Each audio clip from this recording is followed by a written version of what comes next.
capítulo de número 7. Essa é uma noite importante para nós, como igreja, porque é uma noite que nós celebramos a ceia do Senhor, nós trazemos à memória o que Cristo conquistou por nós, né, na cruz do Calvário. Essa celebração, ela é diária, né? Todos os dias, todos os momentos da nossa vida, nós nos lembramos e reconhecemos o amor de Deus em Cristo Jesus. Mas a igreja tem uma vez por mês, né, separada, o momento de participar dos elementos que figuram o amor de Deus, que é o corpo e o sangue de Cristo, o pão e o vinho.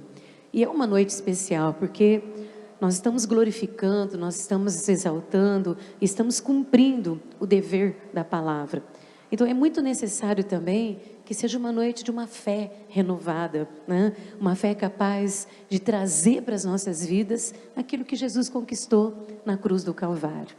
Nós temos falado muito a respeito de como o mundo tem rejeitado. Eu vivi muitas coisas na minha vida já por ser cristão uma vida toda. Já vi momentos difíceis, já vi momentos de esfriamento, já vi momentos de não ter avivamento, já vi momentos de avivamento. E agora nós estamos vendo um momento de abandono, assim. Nós olhamos para as pessoas e o mundo está tendo muito mais valor do que as coisas de Deus. Então é um momento que não deveria estar acontecendo isso, porque a situação da terra deveria estar nos impulsionando a Deus, mas a impressão que dá é que cada vez menos as pessoas querem Deus, né? Porque a substituição dos valores estão muito grande, né? A substituição do que o mundo pode nos oferecer como seres humanos, e isso está banalizando a fé, banaliza a fé, e se banaliza a fé, o Espírito de Deus para de agir, o Espírito Santo para de agir. Isso me preocupa muito. E eu não sou a única pastora que estou preocupada. Se nós conversarmos com vários pastores, nós temos observado pelo Insta, né, pelo Instagram, pelo Face, pelas redes sociais, nós temos observado alguns eventos religiosos, eventos de igreja, números pequenos de pessoas, poucas pessoas participando, poucas pessoas frequentando. Isso significa que o mundo está prevalecendo, que as trevas estão prevalecendo. E isso não deveria estar acontecendo isso agora, porque deveria estar acontecendo o quê? O ide, vão por todo mundo, pregam o evangelho a toda criatura, né? E aquele que crer e for batizado, esse então será salvo. Mas nós estamos tão preocupados com nossos problemas, com as nossas lutas, com as nossas dificuldades pessoais, com as nossas ansiedades, né, de resolução dos nossos problemas, que nós estamos negligenciando a fé. E vendo muitos se perderem, que é o que é pior, né? Muitos estão deixando de cultuar, estão deixando de buscar, estão deixando de congregar. Às vezes você vai saber os motivos são banais, são balelas, são coisinhas irrisórias, são situações ridículas, pequenas demais para uma pessoa deixar de seguir a Deus, de andar nos caminhos de Deus. Mas o inimigo está conseguindo fazer isso. Está conseguindo desviar as pessoas para outras atrações, né? Para as atrações que o mundo pode nos trazer. Todo mundo tem direito de lazer, todo mundo tem direito de diversão, todo mundo tem direito de escolher. A Bíblia fala, posso todas as coisas, eu preciso ver aquilo que me convém, né? Mas a tristeza do coração dos pastores nesses últimos dias deve ser a tristeza do coração de Deus. A tristeza do Espírito é ver as igrejas cada vez menos frequentadas, mais pessoas desviando, né? Mais pessoas sucumbindo aos prazeres do mundo e menos a honra e a glória ao nosso Deus. É por isso que essa noite é tão importante, né? A Bíblia fala lá em Apocalipse de algumas cartas que Deus mandou para as igrejas da Ásia. E essas cartas, elas foram mandadas para que elas fossem continuando passando para todas as igrejas da terra, até que Jesus volte. E numa dessas cartas, Jesus olha para uma igreja e fala assim, vai sobrar poucos, poucos vão ficar, poucos. Quando eu leio essa carta de Apocalipse, meu coração teme e treme, porque eu acho que nós já estamos vivendo. E Jesus fala que poucos ficariam, mas que esses poucos, se ficassem, que eles juntassem as forças deles de poucos, que elas seriam suficientes para ele superar as dificuldades e a igreja se fortalecer para que ele venha e ele busque a sua igreja. Então, que sejam poucos, mas que nós estejamos no meio dos poucos. Que não haja desvios, que não haja mudança na nossa mente, no nosso coração. São os últimos dias. Depois desse esfriamento, Deus derramará o seu Espírito com tanto poder sobre a terra, mas com tanto poder, que nós vamos ser sucumbidos pelo poder de Deus. Então, esse momento, fica firme, ajusta a fé, ajusta a armadura, não deixa o inimigo te enganar, não deixa o inimigo prevalecer na sua vida. Fica fortalecido, porque depois desse tempo também o que virá sobre nós vai ser em grande poder. Sabe por quê? Eu vou falar para você por quê. Porque Jesus não virá buscar uma igreja derrotada. Ele não vai vir buscar uma igreja de poucos. Ele vai vir buscar uma igreja que em poucos ela conseguiu se constituir em muitos. Ele virá buscar uma igreja que ele chama de noiva, adornada, imaculada, santificada e preparada para a eternidade. Amém? Ele não vai vir buscar uma igreja frustrada, fracassada e derrotada, mas ele vai vir buscar uma igreja gloriosa em vitória em Cristo Jesus. Os que passarem por este momento são os poucos, mas que viverão a grandeza do poder de Deus ainda nessa terra. Amém? Eu aplaudia Jesus se fosse você. Vamos glorificar o nome dele. O mundo aplaude as trevas, nós aplaudimos ao Rei dos Reis e ao Senhor dos Senhores. Aleluia. Eu vou usar um texto aqui, que é um texto conhecido, eu já preguei ele algumas vezes, mas ai de mim que não falo o que Deus quer falar, né? E mais uma vez Deus vem para trazer para nós aqui a confiança, a segurança, a veracidade da sua proteção, a veracidade do cuidado de Deus nas nossas vidas, né? Os escândalos estão acontecendo e a Bíblia diz que eles viriam. Não é novidade para nós. Está escrito na Bíblia que nos últimos dias os escândalos aconteceriam. Então não é novidade, né? O que para nós não pode mudar é o fato de que Deus cuida de nós, tá? Eu cheguei em casa quinta-feira, depois de muito atendimento, de muitas dificuldades, eu desmontei. Comecei a chorar, sentei no sofá e comecei a chorar. Eu já falei isso aqui sexta-feira na reunião de oração. O Zé Carlos ficou assustado. Problemas, nós temos um monte, estamos cheios de problema, né? Mas eu chorei porque a gente fica o dia inteiro ouvindo pessoas desesperadas, angustiadas, sem saber o que fazer, pessoas buscando recursos, buscando situações para sair das dificuldades, né? E a gente olha para essa situação e a gente se sente responsável, né, de poder dar uma resposta para as pessoas, né? A gente queria poder dar uma resposta.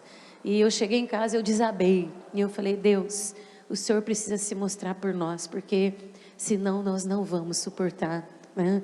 Tão grande luta, tão grande dificuldade. Quando eu estou falando nisso, eu não estou falando de dificuldade só de dinheiro. Hoje eu falo de dificuldades familiares, de dificuldades de relacionamentos, de casamentos, né? De várias áreas que nós estamos envolvidos, com filhos, com netos, com maridos, com esposas, né? Porque são as consequências dos últimos dias, né?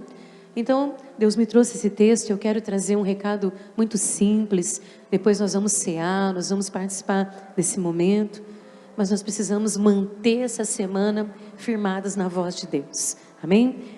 1 Samuel, capítulo de número 7.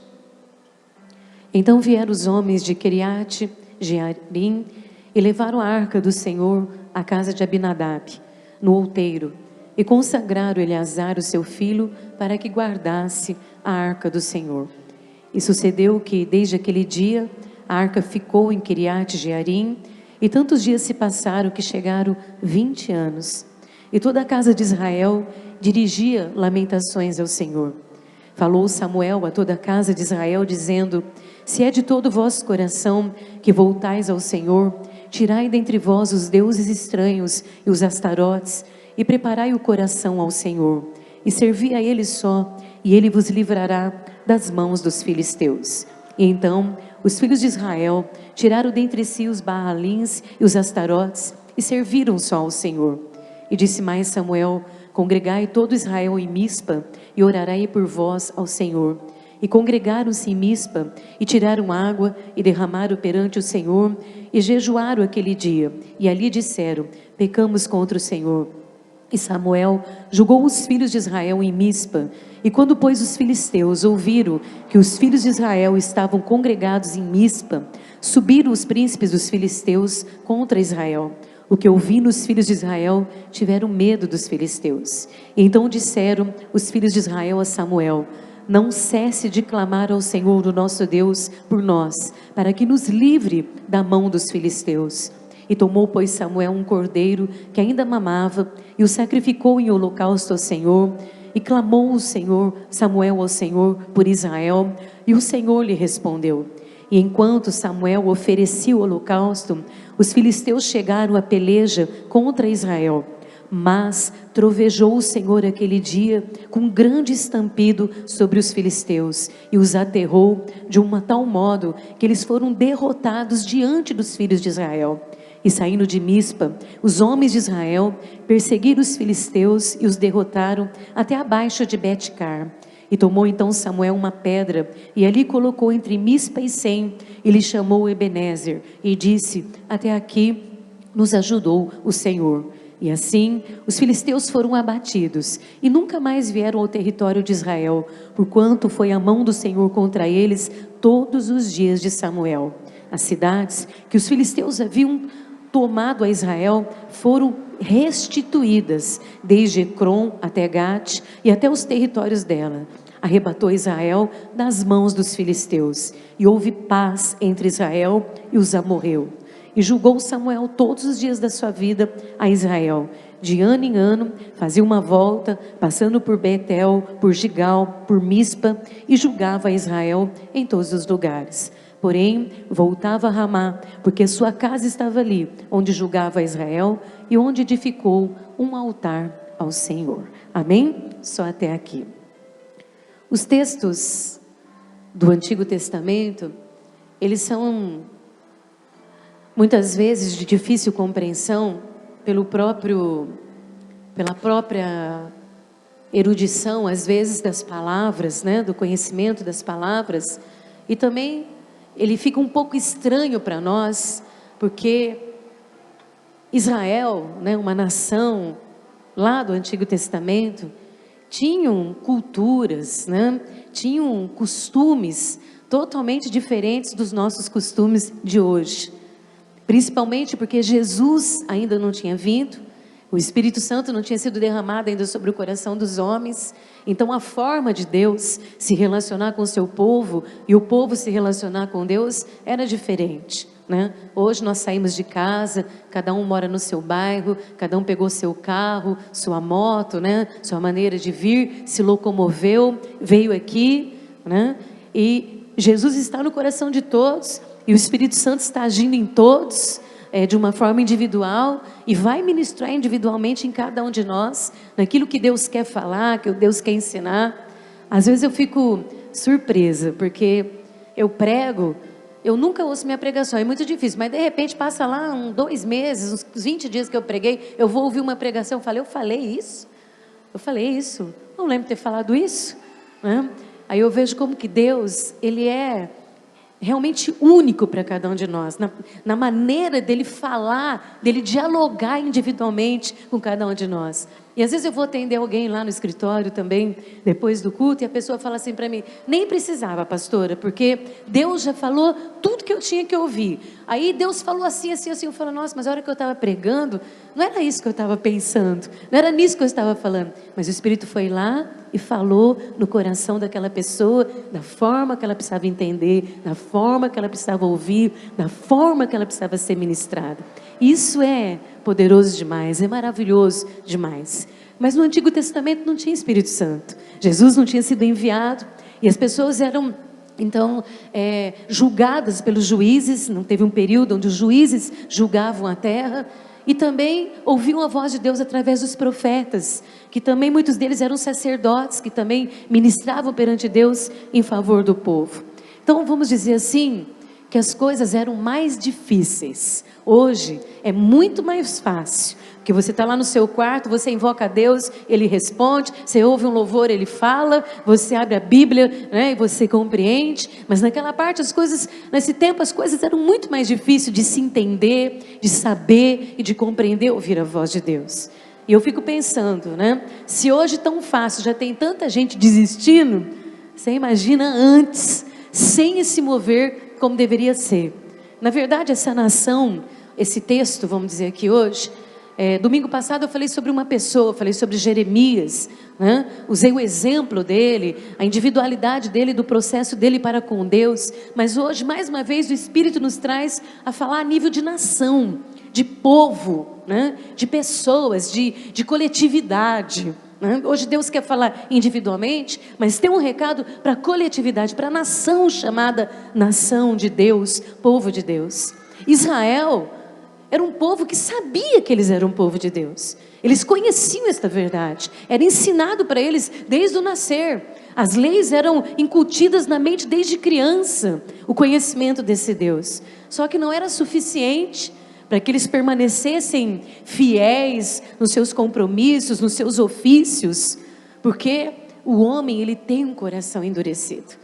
A Bíblia diz: maldito é o homem que confia, né, no outro homem, que faz dele o seu braço forte, porque enganoso é o coração do homem, né? O coração do homem é um negócio esquisito.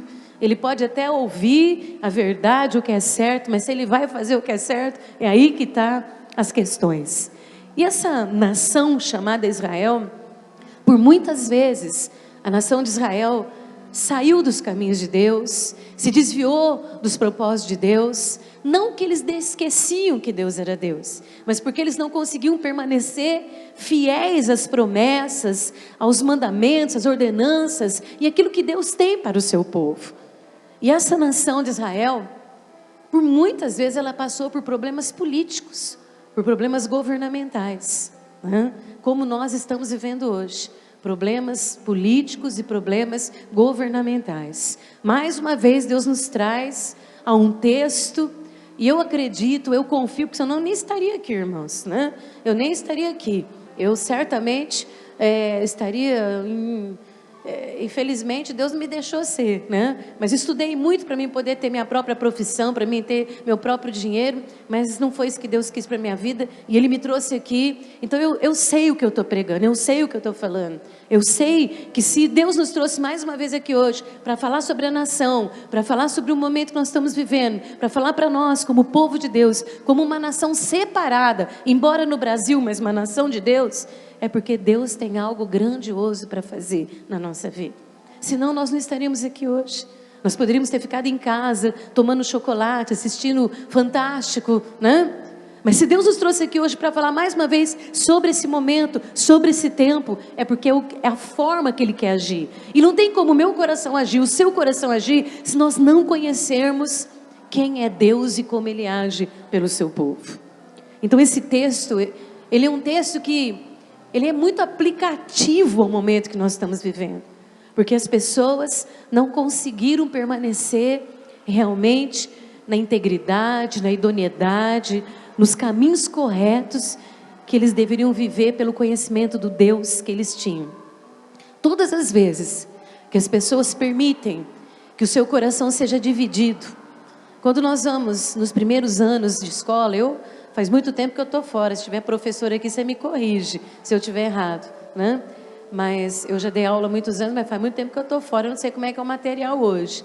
Mas quando nós começamos a aprender a matemática, né, a gente aprende a fracionar, é isso? 1/4, 1/8, 1/6, metade, é isso que a gente aprende? Fracionar, né? A gente aprende a dividir as coisas. E esse povo aqui, irmãos, eles aprenderam a dividir espiritualmente o coração deles. Eles aprenderam uma matemática espiritual errada. Eles dividiam o coração deles, permitindo que o coração deles estivesse em vários espaços, vários lugares. E eu não li nada em lugar nenhum para mim estar aqui pregando. Eu estou pregando para você o que o Espírito de Deus mandou dizer para a igreja hoje. O que o Espírito quer falar para que eu e você, nossa casa, encontre a vitória que nós precisamos nesse dia e nesse momento. Eles fracionaram o coração deles. Eles permitiram que o coração deles fosse dividido em várias partes. E essas partes foram sendo tomadas por outras coisas que não eram Deus. Outros lugares foram sendo preenchidos que deveria ser de Deus, onde Deus devia estar na totalidade. Então é como se hoje eu permitisse uma coisinha aqui, depois amanhã eu permito uma coisinha aqui, depois amanhã eu permito uma outra coisinha aqui, aí depois eu vou permitindo outra coisinha aqui, e o meu coração vai sendo dividido, né? 4 quartos, 3 quartos, 6, não sei, 6 por 6, quanto que consegui dividir o coração, foi sendo dividido e outras coisas foram preenchendo, sendo que eles eram um povo de Deus. A Bíblia diz que o coração deles era um coração que Deus olhava que era como terra, que Ele derramava água no coração dos 70, o seu espírito para os tornar, né, uma terra abençoada. E eles dividiram o coração deles, eles foram permitindo que muitas coisas fossem entrando nas suas vidas e tomando os espaços que deveriam ser de Deus. E eu acredito que muitos, como eu falei aqui no início, que estão desviando da presença de Deus, abandonando a Deus, abandonando os caminhos de Deus, estão permitindo essa fração, essa divisão espiritual, emocional, e deixando outras coisas que não é Deus tomar conta dos nossos corações, dos corações daqueles que deveriam ser diferença na terra. E a consequência foi que essas divisões, esses espaços ocupados, onde o inimigo foi entrando com várias situações na vida, porque a vida é o seguinte, você não percebe, né? Você vai vivendo e quando você vê, as coisas foram tomando espaço na sua vida. O inimigo foi tomando lugar ao ponto de que Deus ficou com uma porção muito pequena no coração deles. Talvez, né? 1/3 lá, não sei de que parte, que Deus ficou nas suas vidas. E quando nós perdemos a presença de Deus, nós também perdemos as bênçãos de Deus na nossa vida. Se você permite um afastamento de Deus, você vai ver claramente que a chuva vai parar de cair e que as bênçãos vão parar de vir sobre a sua vida. Isso é óbvio. O inimigo, ele é ilusionista. Eu gostaria de falar isso porque o Espírito está falando. Ele é ilusionista, tá? Ele cria ilusões para que as pessoas acreditem nos seus sinais e prodígios de mentira. E as pessoas acham que está tudo bem, tudo maravilhoso, que vai ficar tudo bem, pode sair, pode se afastar de Deus, pode esquecer Deus, pode entrar para os outros caminhos, que vai ficar tudo muito bem. Não fica, porque a Bíblia diz o seguinte, que uma vez você provando as coisas de Deus e as deixando, dificilmente você voltará a encontrá-lo. Então essas estratégias que nós estamos vendo hoje do inimigo na terra, ela não é nova, ela é muito velha. É um texto, irmãos, de 4.000 anos atrás. É um texto onde nós vemos um povo que há 3, 4.000 anos atrás também tinha problemas de permitir que o espaço, a totalidade de Deus fosse dividida e preenchida com outras coisas, ao ponto de Deus perder sua propriedade, seu lugar. Como que eu sei disso? Por que a pastora está dizendo isso? Porque a Bíblia fala que essas pessoas foram colocando Baalins nas suas vidas. E Baalins significa o seguinte, muitos deuses. As pessoas às vezes falam de idolatria, pegam sobre idolatria, todo mundo morre de medo de falar de idolatria. Irmãos, o problema da idolatria não está relacionado às imagens. O problema da idolatria está relacionado àquilo que toma o lugar de Deus na nossa vida. Esse é o problema da terra. Este é o problema, talvez, que hoje nós estamos passando pelo que nós estamos passando. Talvez todo esse aperto. Hoje o Forte veio aqui de manhã conversar um pouquinho comigo aqui no escritório. Eu estava conversando com ele, falei, a gente estava com o mesmo pensamento, mesma ideia, mesmas coisas. Forte estava falando umas coisas, eu falei, gente, é exatamente do jeito que eu estou vendo, é exatamente do jeito que eu estou vivenciando, né? Ele estava comentando comigo algumas coisas aqui, e é verdade, vou falar uma coisa para você, hoje à tarde eu estava orando, e Deus falou comigo, sabe o porquê eu estou permitindo essa luta? Sabe por que está acontecendo essas coisas? Porque tem muitos corações divididos, por muitos Baalins. Eu estou usando a expressão da matemática para explicar para você que muitos de nós estamos permitindo que o nosso coração seja fracionado, dividido em muitas partes, e muitas coisas estão tomando o lugar de Deus. E se Deus não permite na terra um momento como esse, se Deus não chacoalha a terra num momento como esse, sabe do que nós estamos condenados? A ser dominados pelos nossos adversários. O problema político aqui era nação de Deus e filisteus. Os filisteus queriam dominar a Israel. Dominar significava o seguinte: mata o rei de Israel, né? Destrói tudo aí, que quem vai reinar somos nós. E eu vou falar para você, eu já expliquei aqui várias vezes, os filisteus, eles eram o pior povo que existia na face da terra. O que você imaginar de maldade, de crueldade, de atrocidade, eles eram capazes de fazer. Então, se eu posso dar um nome para eles, eles eram um povo do diabo. Sabe o que eles faziam quando eles chegavam numa nação? Primeiro que eles cortavam a cabeça de todos os homens e penduravam na porta das cidades, na entrada das cidades. Pegavam as mulheres grávidas e arrancava os filhos na barriga das mães com as espadas. Então, quem queria tomar o lugar de Deus, da nação de Deus, do povo de Deus, e fazer com que o povo fosse derrotado, era o povo do diabo, eram os filisteus, os cruéis, os maldosos. Eles queriam aniquilar um povo chamado povo de Deus. Vou falar uma coisa para você: quantas amizades você já conquistou por você ser evangélico? Lembra aí. Agora eu vou falar, quantas inimizades você já arrumou por você ser evangélica? Levanta a mão quem tem inimizades aqui. O mundo nos odeia. Você chega no lugar, né? Te trata, eu também sou evangélico. De repente aquele que diz que é evangélico, era melhor que ele não fosse. Seria mais fácil relacionar do que se ele fosse, né? Então, meu amado, o inimigo, ele quer isso.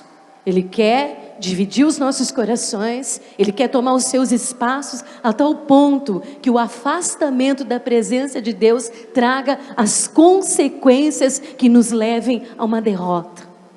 Os filisteus sempre foram inimigo do povo de Deus, assim como o diabo, nosso adversário que está ao derredor, é o nosso inimigo. Ninguém que está sentado aqui hoje diga assim: eu não tenho problema. Tem. Todos nós temos adversidades, contrariedades, dificuldades, situações que não podemos resolver, situações que nos levam... Vou falar uma coisa: quando uma pessoa dá um tiro na cabeça, quando uma pessoa desiste dos seus sonhos, quando uma pessoa fracassa, quando uma pessoa fecha a porta do seu estabelecimento, quando uma pessoa vai para uma falência, ela vai porque o diabo lutou para ela ser destruída. Sendo ela evangélica ou não sendo evangélica, há uma luta espiritual para destruir o ser humano. Essas pessoas aqui estavam vivendo um momento em que o inimigo podia politicamente vir a destruir as suas vidas e governá-los. É isso que me dá medo. É isso que eu tenho medo. Da igreja não se posicionar, das pessoas não se posicionar, das pessoas não compreenderem a nossa posição e compreender que a presença de Deus na totalidade das nossas vidas pode fazer com que o inimigo seja derrotado. Mas dividir os corações pode fazer com que o inimigo prevaleça nesta terra. Sabe uma coisa que hoje eu estava orando e o Espírito de Deus falou comigo? Eu achei interessante a forma que o Espírito de Deus falou. O Espírito Santo me diz assim: a pior derrota dos filisteus, elas não eram no campo de batalha. A pior derrota do povo de Israel contra os filisteus não era no campo de batalha onde as guerras aconteciam. Sabe onde Israel perdia a guerra todo dia? No dia a dia. Dia a dia. Quando os filisteus vinham, ele vencia, porque diariamente as pessoas perdiam as batalhas em si próprio, nas suas próprias vidas, nas suas próprias famílias, nas suas próprias individualidades e na própria nação. Porque como do povo chamado nação de Deus não é comprometido, não é reverente, não tem temor, nós perdemos as batalhas diariamente. Talvez você tenha um filisteu, ou vários filisteus, ou um exército de filisteus querendo dominar sua vida, destruir sua vida. Mas vou falar uma coisa para você: todo dia de manhã, quando você levanta e você perde a batalha do dia, se seduzindo as coisas desse mundo, caindo nos laços, nas armadilhas, quando você vai deixando que o seu coração vai sendo dividido, fracionado, para que outras coisas tomem o lugar de Deus, você está perdendo a batalha final que está preparada para a sua derrota. Foi o que aconteceu com esse povo, com essa nação. A derrota não ia ser no campo de batalha, a derrota estava acontecendo diariamente nas suas vidas, nos seus comportamentos, nas suas atitudes. Como eu disse, eles tinham os Baalins, ou seja, eles tinham muitos deuses nos seus corações. Talvez você diga assim: ah, mas eu não tenho nenhum Deus, eu não peguei nenhuma imagem, nossa, eu não fui lá comprar um negocinho, colocar lá, não coloquei no carro. Não é isso que nós estamos dizendo. Eu não estou falando sobre isso, eu estou falando sobre Deus está perdendo o lugar nos nossos corações, para que outras coisas tomem o lugar de Deus. Tanto que quando a nação percebeu, eles entenderam que ia ter uma guerra sim, ia ter uma batalha sim, ia ter um confronto no campo de batalha, os exércitos iam ter que se enfrentar, os exércitos iam ter que se confrontar. Eles entenderam que eles seriam derrotados, não pelas suas armas, não por causa dos poucos soldados, e nem por causa dos poucos carros que eles tinham. Eles entenderam que eles iam perder a batalha contra os filisteus, por causa do coração deles. Eu sei que esse não é o tipo de pregação que eu costumo fazer. Eu sei que vim trazer uma exortação é muito complicado, porque você tem que olhar no espelho e falar: pera um pouquinho, tem alguma coisa errada aqui, e Deus está falando porque Ele quer consertar, para eu receber a minha vitória.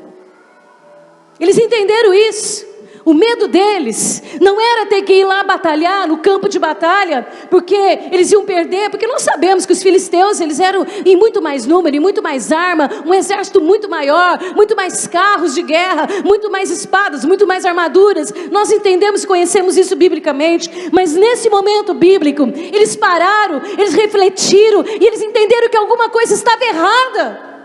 Eles viram que alguma coisa estava errada. Primeiro, meu amado, que o lugar da Arca da Aliança era no templo do Senhor. Eles tinham perdido para os inimigos, que ficou anos longe deles. Depois, quando eles trouxeram de volta, em vez de eles trazerem a presença de Deus para o templo, eles colocaram numa casa que ficou 20 anos a presença de Deus afastada. O que eu estou querendo dizer aqui, com muito pouco tempo para pregar, a grande revelação que Deus me deu hoje é o seguinte: não adianta você saber de Deus, não adianta Deus estar lá na casa de alguém, Ele tem que estar na totalidade do seu coração. O maior problema deles é que ficou 20 anos a arca na casa de uma pessoa, ou seja, a presença de Deus não estava na nação, nas vidas daquelas pessoas. E é o que tem acontecido. Deus tem estado muito longe, Deus tem estado muito afastado, Deus tem ficado nos lugares que Ele não deveria estar, porque Ele deveria estar no teu coração. Eles compreenderam isso. Quantos de nós hoje, quando temos as nossas dívidas, nossas contas, nosso desespero, porque é o que nós estamos comentando hoje de manhã, ninguém fez dívida nova, nós estamos com as dívidas que nós tínhamos, que agora nós não conseguimos pagá-las. O que nós estamos vivendo hoje não é consequência de erros desse momento, mas é consequência de situações que nós vivíamos, que foram passadas para o hoje, e hoje nós não temos mais as condições que nós tínhamos ontem. Ninguém que está passando por esse momento desesperador é um mau caráter, é um mau pagador, é um pilantra. Não, somos pessoas que estamos sofrendo consequências de um momento que a nação está nos levando. Mas quantos de nós temos que chegado diante de Deus e falado: Deus, eu acho que tem alguma coisa errada. Será que somos nós? Será que fomos nós que erramos? Será que é em nós que alguma coisa precisa acontecer? E como eu disse, não tinha Espírito Santo, não tinha Jesus, não tinha as igrejas abertas para ir ouvir uma pregação ou colocar um DVD no carro, né? Não tinha que ouvir a voz de Deus através dos sacerdotes, através dos profetas, através dos juízes. E eles correram para Samuel, que era o representante de Deus na terra, e eles falaram: Samuel, nos responde, por que nós estamos passando por tudo isso? Por que as coisas estão tão difíceis assim? Por que chegou essa tragédia na nossa casa agora? Por que tantas lutas agora? Por que esse sofrimento estabeleceu na nossa vida? Samuel disse: olha, o negócio é o seguinte, já que vocês perguntaram, eu vou falar. Já vocês querem saber? Acho que quem veio aqui hoje quer saber o que Deus quer falar, né? Quantos querem saber o que Deus quer falar aqui? Oh, glória! Já que vocês perguntaram, eu vou falar. O problema está no coração de vocês. Se com sinceridade vocês entregarem o coração totalmente a Deus, se vocês tirarem tudo que tomou o lugar de Deus nos seus corações, pode ter certeza de uma coisa: não vai ter crise política que vai derrubar a Israel. Eu aplaudia Jesus se eu fosse você. Vamos lá. Onikanamasu, Rikanais terebache, Rikanais tekotokoyokotokonomaso, Shinekais temaso. Se o seu coração parar de estar dividido, fracionado, se o seu coração parar de entrar no processo de tirar Deus totalmente e colocar outras coisas, talvez eu salve a tua casa, talvez eu salve a tua família, talvez seja a resposta que você precisa hoje. Ouvir isso nem sempre é agradável. Porque nós formamos conceitos sobre nós de que a minha ideia, que o meu projeto, que o que eu penso, a forma que eu vejo é a forma certa. Essas pessoas estavam equivocadas também, totalmente equivocadas. Só que chegou um momento que era o seguinte: ou vencer ou perder, ou ganhar ou sair sem nada. Eu acho que é o momento que nós estamos vivendo. Ou tomar posse do nosso direito, ou ver de volta o que é nosso, ou viver aquilo que Deus tem preparado para nós, ou então entrar num buraco, fechar a tampa e morrer.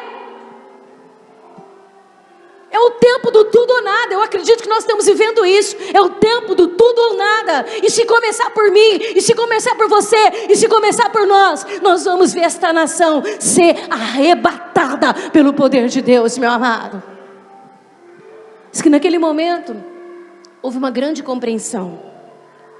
Embora o Espírito Santo de Deus não agisse na terra, como Ele está agindo aqui esta noite, levando a mim, levando a você a refletir o que nós permitimos que o nosso coração fosse dividido ao ponto de nos afastar, de deixar Deus isolado, né? Deixar Deus por um tempo lá, em algum lugar. Embora não tivesse o Espírito Santo de Deus, havia um poder de uma palavra. E quando uma palavra é liberada, meu amado, ela é poderosa para quebrar e destruir toda a resistência do ser humano. Naquele momento eles compreenderam o mistério da voz de Deus, eles entenderam. E diz a Bíblia que eles correram e tiraram os Baalins, eles tiraram as Astarotes, eles tiraram tudo que tinha tomado o lugar de Deus, tudo que tinha ali preenchido aquele espaço que deveria ser o louvor, a adoração, a comunhão, a intimidade, a reverência, o temor. Eles compreenderam. E a primeira coisa que eles fizeram, que na primeira pregação que eu fiz aqui sobre a nação, Deus falou e Ele vai falar aqui agora. A primeira coisa que eles fizeram, joelho no chão e pediram perdão a Deus pelo tempo que eles estiveram separados e afastados totalmente da presença de Deus. Pedir perdão para Deus é um negócio muito complicado. Falar dá, faz é fácil. Mas encarar Deus e colocar o joelho no chão e falar: pequei contra ti somente eu pequei e tu és digno de me julgar, o negócio é complicado. A nação inteira. Eu fiquei imaginando hoje, nós fomos lá no jardim, né? Tinha um pessoalzinho considerável, mas irmão, você imaginou se tivesse todos os evangélicos, os 15 mil evangélicos dessa cidade, parece que é 15 mil que me falaram, lá ali no jardim? Já pensou todos nós ali pedindo perdão, Senhor, perdão, Senhor, perdão, Senhor. Por muito tempo o Senhor ficou isolado, nós deixamos o Senhor escondido lá num lugarzinho. Perdão, Senhor, perdão, porque nós permitimos o coração ser dividido. Deixa eu falar uma coisa, porque eu tenho 10 minutos e tem Santa Ceia ainda. Deixa eu te falar, quando a nação de Israel começou a chorar perante Deus, começou a entender o mistério de voltar o coração para Deus, começou a entender que o problema estava no coração, que o julgamento que eles estavam passando era juízo pelo coração deles, que eles começaram a falar perdão. Sabe o que aconteceu, meu amado? Os filisteus, os inimigos, aqueles que queriam tomar o governo, aqueles que queriam destruir, eles ouviram falar que estavam pedindo perdão. Sabe o que aconteceu? Houve um alvoroço no meio dos inimigos, os adversários ficaram apavorados. Aquele povo está pedindo perdão. Sabe o que significa isso? Jeová vai perdoar e Ele vai levantar para dar a vitória. Eu aplaudia Jesus se eu fosse você. Eles começaram a tremer de medo. Eles sentiram tanto medo, que eles falaram: agora acabou nossa possibilidade de vencer. Aqueles homens e mulheres que todo dia eu vencia eles, que todos os dias eles perdiam, eu não vou ganhar deles no campo de batalha.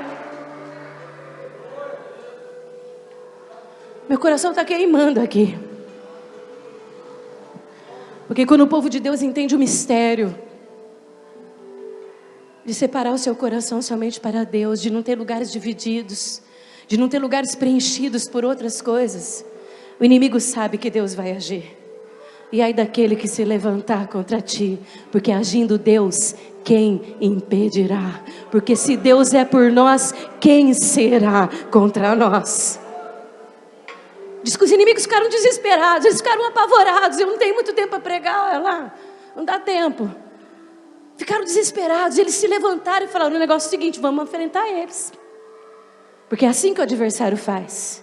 Quando ele vê que você está começando a se recuperar, ele já arruma uma estratégia de ataque para você voltar a fraquejar e ele poder prevalecer. Quando ele ouviu falar, ele falou: vamos enfrentar eles, vamos levantar o nosso exército e vamos enfrentar eles, porque Israel está orando. Eu quero chegar em casa hoje e eu quero saber que no reino do Espírito vai ter um abalo tão tremendo, porque o Israel de Deus, que é você, vai chegar em casa e vai orar, e o inimigo vai saber que Deus vai derrotá-lo. Eu tenho certeza, meu amado, eu tenho certeza que Deus vai nos levar a um mover profético de glória, de honra, de vitória e de louvor e adoração ao nosso Deus. Eu tenho certeza disso. Eu tenho certeza que o inferno hoje vai tremer, porque o Israel orou. Naquele momento, o inimigo preparou sua estratégia, preparou suas armadilhas, preparou seu confronto, porque eles sabiam que eles iam perder, meu amado. E o teu adversário sabe que quando o seu coração é tomado pelo poder de Deus, pela graça de Deus, ele sabe que ele vai perder. Ele sabe que ele não vai reinar, que ele não vai governar nada, que ele não vai tirar o que é seu, porque o que Deus preparou para você, meu amado, é teu e ninguém vai tirar. A luta pode estar grande, a gente pode estar passando momentos difíceis, nós podemos estar até sendo às vezes envergonhados, humilhados, mas eu creio que Deus vai devolver a dupla honra ao seu povo. Somos povo de Deus, nós não podemos aceitar a derrota, não podemos aceitar o fracasso. Eu não me conformo com o fracasso, eu não me conformo com derrota, porque eu não cresci e aprendi a conhecer esse Deus vendo derrotas. Eu cresci vendo vitórias, vendo um Deus que fala e que cumpre a sua palavra. Naquele momento o inimigo se levantou, porque soube. E é claro que o povo de Israel também sentiu medo. Você leu aí comigo. Nós temos também nossos medos humanos. Amanhã é segunda-feira. Quantos de nós não temos coisas grandes para assumir essa semana? Quantos de nós não temos problemas aí que nós não sabemos como vamos solucionar? Todos nós temos nossos medos. Eu tenho conversado com muitas pessoas, inclusive eu, que dorme muito pouco porque acorda e só fica pensando nas dificuldades, nas necessidades, nas coisas que tem que resolver. Todos nós temos nossos medos, porque sabemos que as lutas vão estar aí para a gente ter que enfrentar. Mas naquele momento, com um coração totalmente voltado para Deus, Samuel fez aquilo que os cristãos devem fazer: buscar a presença de Deus, invocar a presença de Deus, acreditar que o nosso Deus virá em nosso favor contra os nossos adversários. Hoje, a hora que eu vi o anjo aqui, as asas batendo aqui, eu achei que era a Carline, as meninas, a Manuela aí, até eu falei: nossa, pensei que fosse ela, mas era um anjo mesmo de adoração. Vou falar uma coisa para você: enquanto nós estávamos aqui hoje louvando, adorando, você não viu, mas eu que estava em casa hoje à tarde, Deus falou assim: na hora do louvor e da adoração hoje, eu vou dar uma grande vitória para o meu povo. Eles não vão ver, mas a hora que eles estiverem louvando e adorando, eu vou estar vencendo uma grande batalha por eles. Aleluia! Sabe, enquanto nós estamos aqui hoje louvando e adorando, é o que nós estamos fazendo. Nós estamos mostrando para os adversários que nós cremos, que nós confiamos, que o nosso Deus realmente Ele é Deus, e que Ele está conosco, e que Ele vai agir. E esse povo começou a mover os céus, começou a mover. Nós movemos o céu porque o anjo da adoração estava aqui. Nós movemos os céus aqui hoje com o nosso louvor, com a nossa adoração. Somos pecadores, somos falhos, somos fracos, cheios de defeito, corações divididos, mas o anjo veio aqui hoje e falou: eu estou aqui para mostrar que esse louvor, que essa adoração chegou ao meu coração, e eu já estou dando ordem para que a sua guerra seja vencida. Você não viu? Deus falou comigo hoje lá em casa. Deus falou comigo: eles não vão ver, mas na hora que eu estiver louvando e adorando, eu vou estar vencendo batalhas. Samuel pegou um cordeirinho de mama, que significa a santificação, a santidade, a pureza, que hoje Jesus já fez isso por nós. Nós não precisamos pegar um cordeirinho para sacrificar, porque Jesus já fez um sacrifício de uma vez por sempre, para sempre, por cada um de nós. Ele pegou, derramou o sangue do animal, fez o sacrifício. E naquele momento que O povo adorava, louvava, glorificava, reconhecia a grandeza de Deus, que desejava a presença de Deus, que buscava. É aí que está o mistério, meu amado.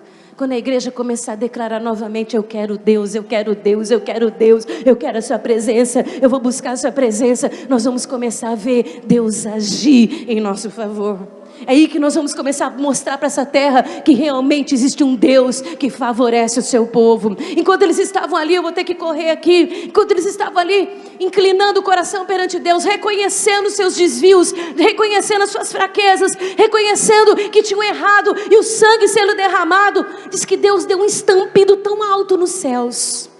Você já ouviu pregar sobre isso? Eu vou correr porque eu tenho Santa Ceia ainda.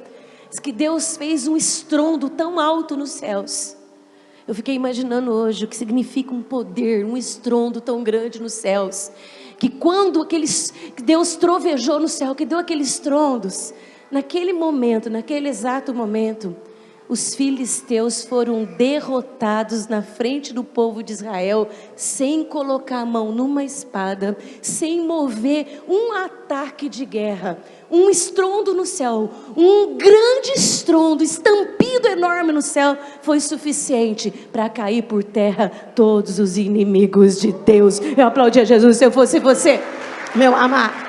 Que o poder de Deus troveje sobre nós, troveje sobre essa terra, que os filisteus que querem tomar o governo das nossas casas, das nossas famílias, dos nossos casamentos, dos nossos filhos, das nossas igrejas, eles caiam por terra hoje. Se dobrem perante o poder desse Deus, imediatamente, na frente do povo de Israel, que apenas louvava, adorava e reconhecia que deveriam deixar Deus tomar conta dos seus corações, foi suficiente para uma guerra ser vencida.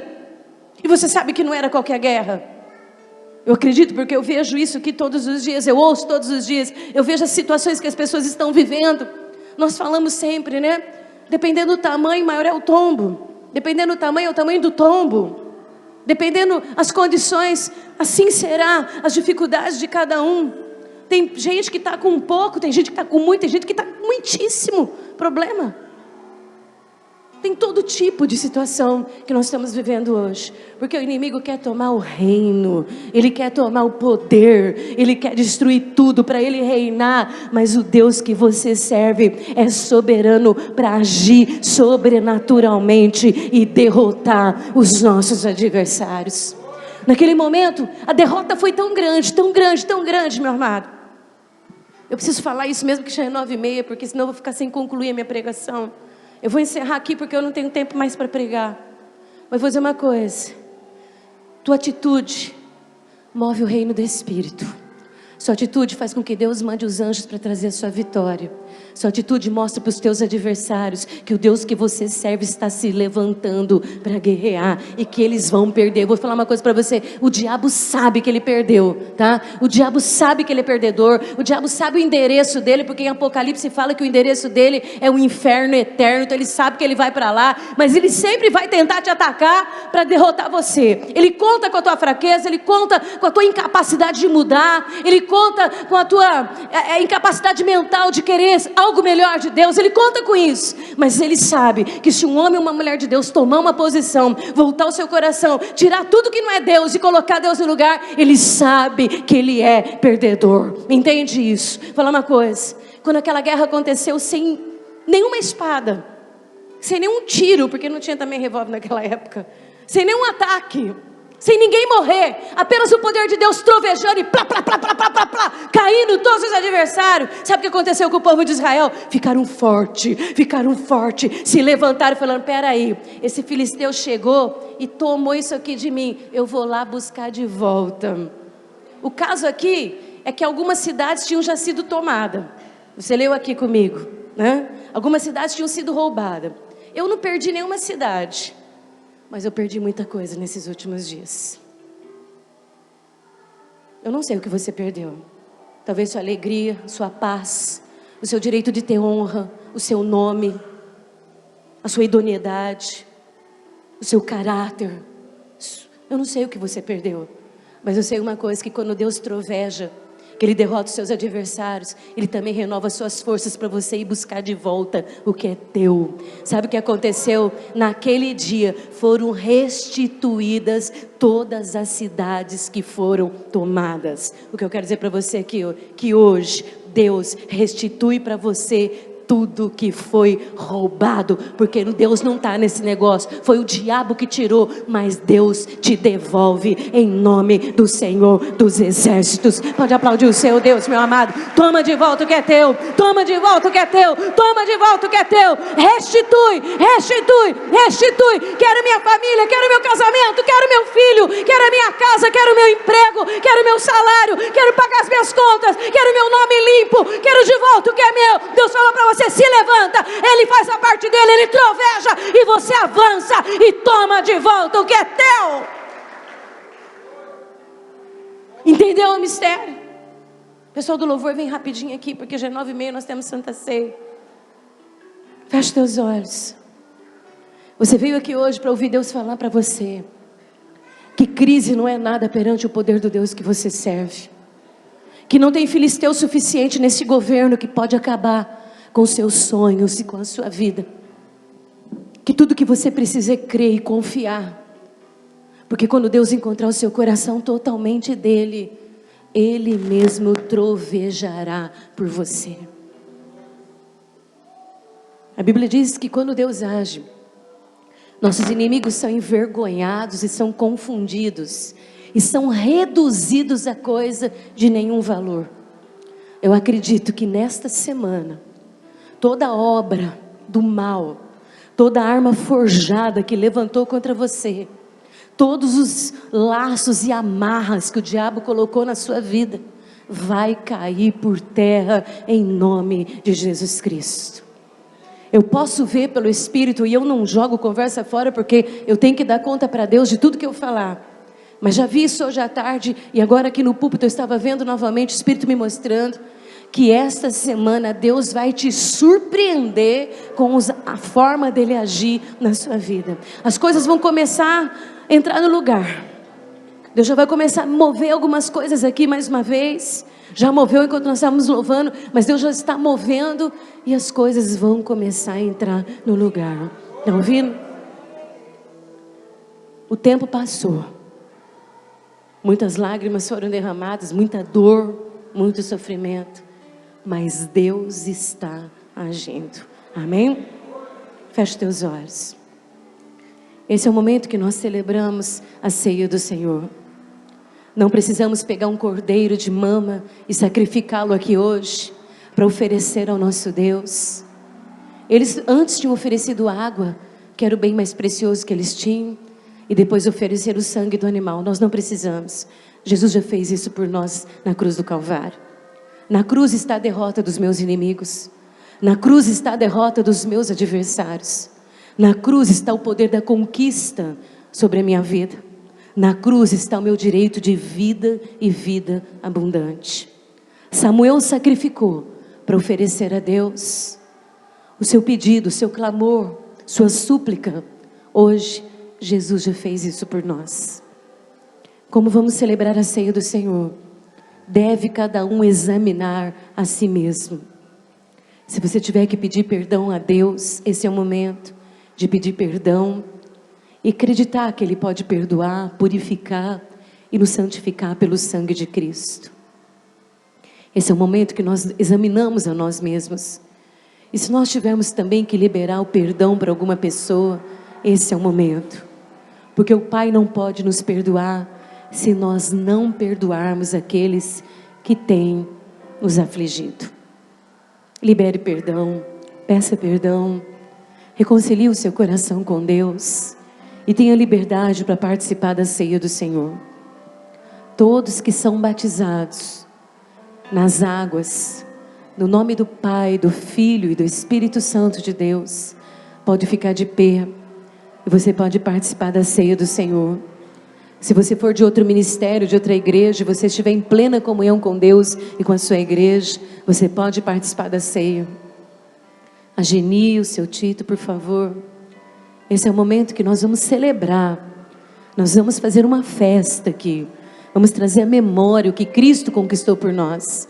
Samuel ganhou uma guerra, derrotou os adversários, sacrificando um cordeiro de mama. Jesus já fez sacrifício por nós. Ele fez o sacrifício de uma vez para sempre. O sangue já está derramado. Sua parte é olhar para Deus, converter o seu coração. Por favor, se você puder me dar, eu não vou descer. Converter o seu coração a Deus totalmente. Tirar tudo que separa a Deus. Buscar a presença dEle na totalidade da sua vida. E então nós vamos ver o céu trovejar hoje pela nossa vitória.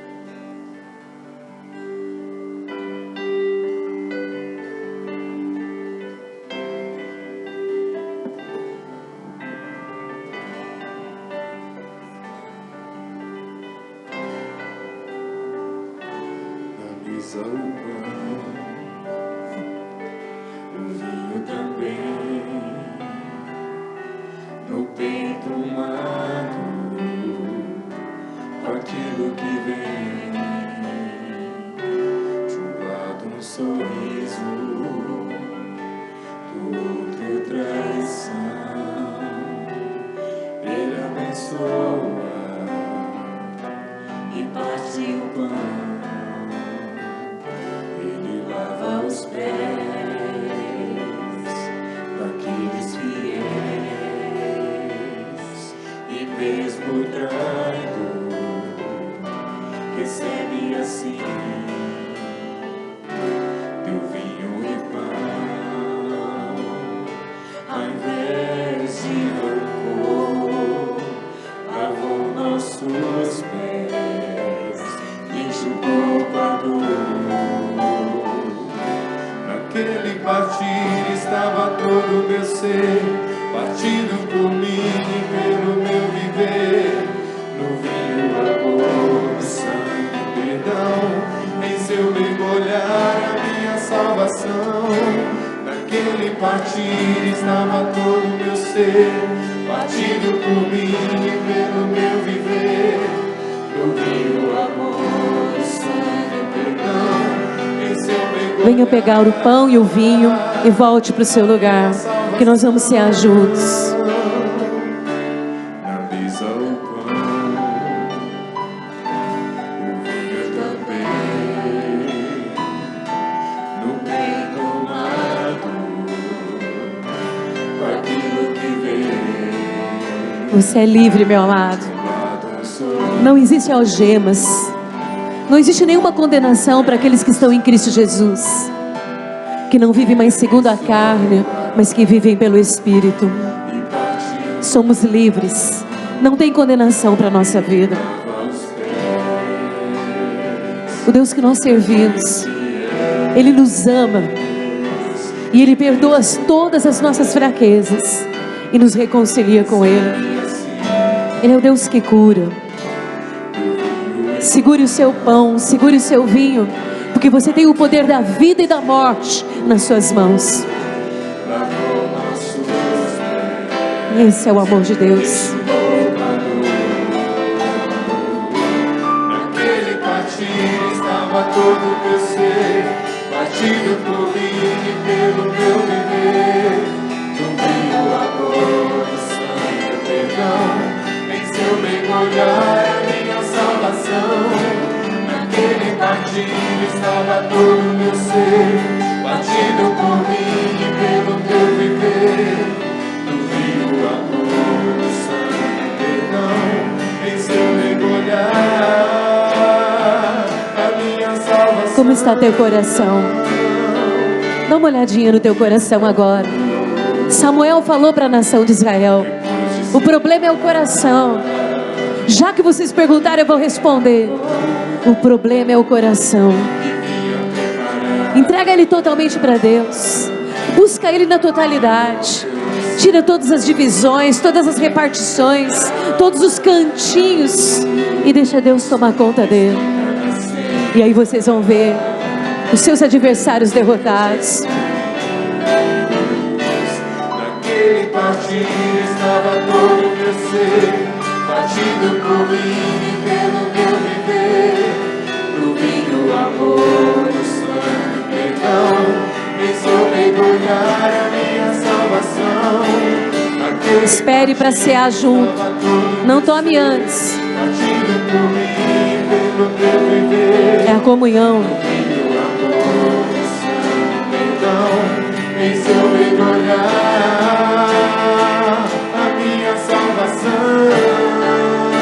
Somos livres. Somos livres para viver. Nós não fomos chamados para viver em tristezas, em mágoas, em sofrimento. Nós somos chamados para viver.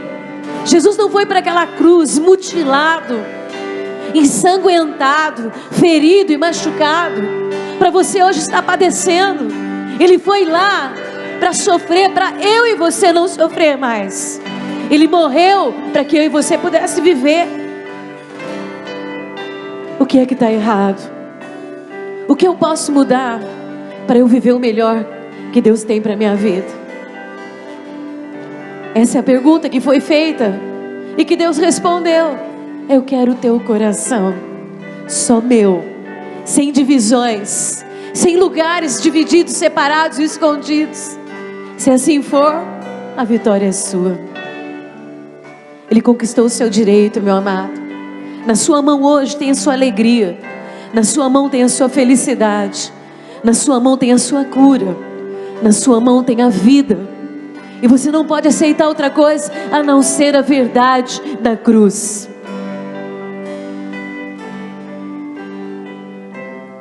Espere um pouquinho. Geni, espere um pouquinho para nós. Falta alguém ainda para pegar o seu pão e o seu vinho? Pode vir. Amém. Aleluia. O cristianismo, embora tão condenado e tão criticado, embora muitas vezes ridicularizado e escarnecido, ainda é a única organização da terra capaz de manter a ordem na terra. Não é vergonha nenhuma você ser um cristão. Vergonha é você ser um derrotado. Mas é honra você ser um filho de Deus. Não deixe as pessoas ridicularizarem sua fé. Não deixe as pessoas menosprezarem seu compromisso. Existem ismos, existem clubes, existem organizações. Nenhuma delas pode mover os céus e a terra como o Deus que nós servimos pode. É honra ser filho de Deus. É honra carregar no peito a marca da cruz. O que você tem na sua mão está o que Jesus conquistou. Eu não posso falar por você, mas eu posso falar por mim. Então, na noite em que Jesus estava ceando com os discípulos, na noite em que ele seria traído, ele pegou o pão e o levantou, e ele disse: este é meu corpo, e ele será entregue por amor de vós. E todas as vezes que vocês o comerem, façam isto em memória de mim, até que eu venha. Você sabe que o corpo dele foi mutilado, ensanguentado, para que hoje você estivesse aqui com vida e vida abundante. Comam todos em nome de Jesus.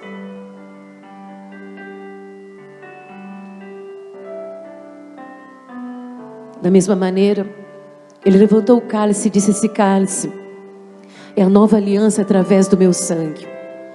Deus tem uma aliança com você.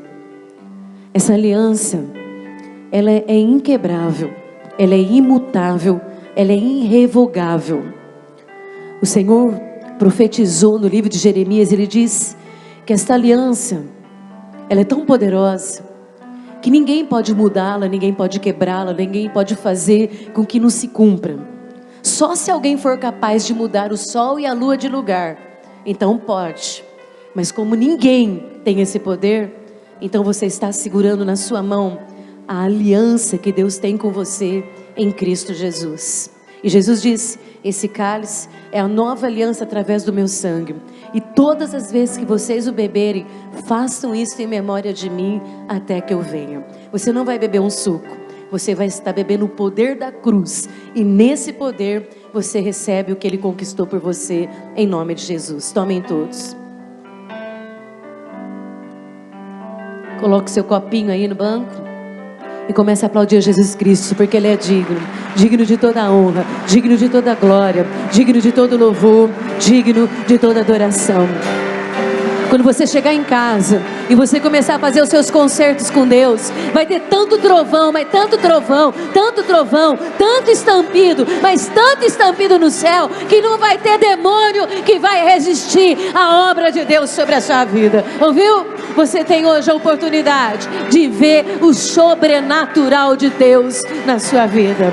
Que Deus nos leve em paz, que Ele nos livre do mal, e que a graça do Senhor Jesus, que o amor de Deus Pai e que a doce comunhão do Espírito Santo de Deus permaneça em cada um de nós. Que o Senhor resplandeça o seu rosto e nos dê a sua paz hoje e sempre. Amém. Dá um abraço ao seu irmão, fala para ele: você tem vitória, meu amado. Ela já foi conquistada em Jesus Cristo.